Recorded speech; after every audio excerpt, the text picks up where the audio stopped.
We uncover why the cube root of 1001 is looks intimidating. So no guesswork, just clean math. Let's break it down. So hey math explorers, welcome back to my channel.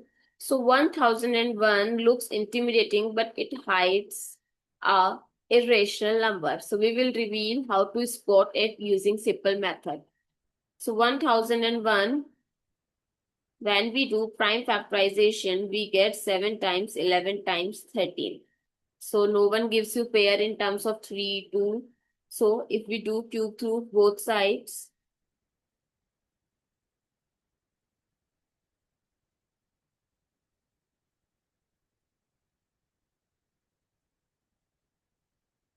so cube root of 1001 is approximately 10.0033 because it's an irrational number and it's not a perfect cube. I hope it's clear and you find it useful. So don't forget to like, share, comment, and subscribe to my channel. I hope it's clear and you find it useful. Thank you so much for watching this video.